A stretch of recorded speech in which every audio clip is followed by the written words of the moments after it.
દિયોદર તાલુકામાં ગેરકાયદેસર થયેલા દબાણો દૂર કરવા આખરે તંત્રએ લાલ આંખ કરી છે, જેમાં દિયોદર તાલુકાની દરેક ગ્રામ પંચાયત હસ્તક રહેલા જમીન પર થયેલા ગેરકાયદેસર દબાણો પર ખાસ ઝુંબેશ ચલાવવા દિયોદર તાલુકા વિકાસ અધિકારીએ આદેશ કર્યા છે, જેમાં દબાણદારોએ સ્વેચ્છાએ પોતાના ગેરકાયદેસર દબાણો હટાવી દેવા 7 દિવસનું અલ્ટિમેટમ અપાયું છે, જેને લઈ દબાણદારોમાં ભારે ફફડાટ ફેલાયો છે। દિન 7માં સ્વેચ્છાએ દબાણદારોને દબાણ દૂર કરવા અપીલ કરાઈ છે, ત્યારે દબાણદારોમાં ભારે ફફડાટ ફેલાવા પામ્યો છે। દિયોદર તાલુકામાં મોટાભાગની ગ્રામ પંચાયતની હદમાં રહેલી જમીન પર ગેરકાયદેસર દબાણદારોનો રાફડો ફાટ્યો છે।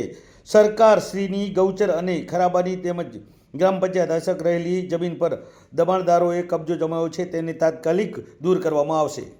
રહેણાંક સહિત દબાણદારોએ પોતાની રીતે સ્વેચ્છાએ પોતાના દબાણો દૂર કરી દેવા માટે ખાસ તાલુકા વિકાસ અધિકારી દ્વારા અપીલ કરવામાં આવી છે।